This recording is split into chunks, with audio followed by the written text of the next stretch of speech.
ఇది ఋషి పరంపర. ఒక పరిపాలకుడికి ఉండాల్సిన లక్షణాలను రాముడి నుంచి మనం ఎలా నేర్చుకోవచ్చు? ఈ రోజున టీవీ9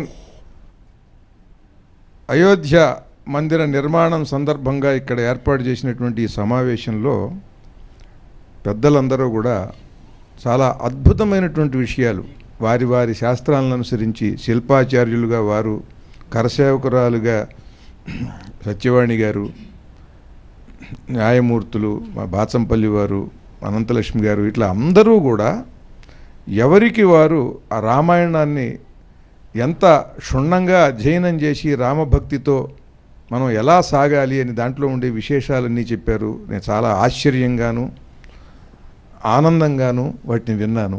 చాలా సంతోషం. నాకు అనిపించినటువంటిది రామాయణంలో పరమాద్భుతమైనటువంటి రాజనీతి, ఈ భూమి మీద ఏ రాజు అయినా ఏ పాలకుడైనా సరే అవలంబించవలసినటువంటి రాజనీతి దానిలో ఉన్నది. మొట్టమొదట పదవి పిచ్చి లేకపోవటం, తెలుగులో చెప్పుకోవాలంటే పదవి పిచ్చి లేకపోవడం. తనకి తెల్లవారితే చక్రవర్తి అయిపోయేవాడికి నీకు ఇది లేదురా అన్నారు, లేదంటే పర్వాలా 14 ఏళ్ళు వనవాసం అన్నారు. అంటే ఏ మాత్రము కూడా ఆయన నిరుత్సాహపడలా, నిరాశ లేదు, నిస్తేజం రాలేదు, అలా ఆశ లేదు కాదు, ఆశ కాదు, అది తన అర్హత. నీకు ఆ అర్హత లేదు అన్నారు, అలాగే అన్నాడు. అది పినతల్లి కోరిక. తండ్రి గారు మాట ఇచ్చాడు, తండ్రి ఆవిడికిచ్చిన మాట నిలబెట్టడం కోసం వెళ్ళాడు. దశరథుడు తన్నేం కోరలా, రామా నువ్వు వెళ్ళొద్దని కూడా చెప్పాడు. కానీ తండ్రి మాట అక్కడ దానికి విలువ ఇవ్వాలి. ఆయన మాటకి విలువ లేకుండా పోతుంది తను కనుక ఇక్కడ ఉంటే. తండ్రి మాట ఇచ్చినటువంటిది నిలబెట్టడం కోసం అడవికి వెళ్ళిపోయాడు.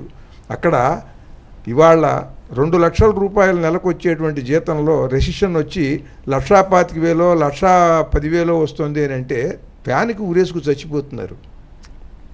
నీకు ప్రమోషన్ ఇస్తాను అన్నది ఇవ్వలేదు అని అంటే దానికి ఆత్మహత్యలు చేసుకుంటున్నారు చిన్న విషయానికి. ఎందుకని? ఆ ధీరత్వం లేదు. నేను అడవిలో కూడా బతకగలను ఇంత ఆనందంగాను అనే ధీరత్వము, ఆ జ్ఞానము, అది ఆ ఆత్మశక్తి, అది కావాలి రామాయణంలో. అక్కడి నుంచి వెళ్ళిపోయిన తరువాత మొట్టమొదట ఈ భూమి మీద రాజకీయాలలో పాదయాత్ర ప్రారంభమైంది రామాయణంలో. భరతుడు పాదయాత్ర వెళ్ళి తెలుసుకోవాలండి. ఆ పాదయాత్ర ఎట్లా చేశారు? పాదయాత్ర ధర్మపరుడైనటువంటి వాడికి చెందవలసినటువంటిది ఇది, ఈ సింహాసనం, దీని మీద నేను కూర్చోకూడదు అని పాదయాత్ర చేశాడు. నాకు సింహాసనం రావాలని పాదయాత్ర చేయలేదండి. దీనికి నేను కాదు అర్హుణ్ణి, ఆయన అని చెప్పి వెళ్ళాడు. వెళ్ళిన వాడు సైన్యంతో వెళ్ళి ప్రోటోకాల్, ఎందుకంటే రాజు కనుక ప్రోటోకాల్ ప్రకారం వెళ్ళాలి రాజలాంఛనాలతో. వెళ్ళిన తర్వాత రాముడి దగ్గరికి సైన్యంతో వెళ్ళాలా, ఒక భక్తుడుగా ధర్మానురక్తుడుగా సైన్యాన్ని అక్కడ ఉంచి అక్కడి నుంచి నమస్కరిస్తూ వచ్చాడు. అది పాదయాత్ర అక్కడ ప్రారంభమైంది. అక్కడి నుంచి పాదయాత్ర చేసి అక్కడి నుంచి వచ్చి ఏం చేశాడు? చెప్పుతో కొట్టడం అంటే ఏమిటో భరతుడికి తెలుసండి.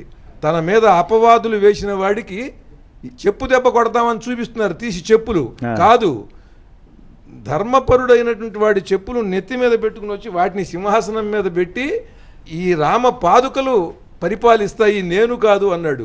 దాంతో తనని అందరూ వీడు వెళ్ళి తల్లి కలిసి కుట్ర పన్నారు అనుకునేటువంటి అపవాదులు వేసిన వాళ్ళందరినీ చెప్పుతో కొట్టినట్టయిందండి. సీతరాజుని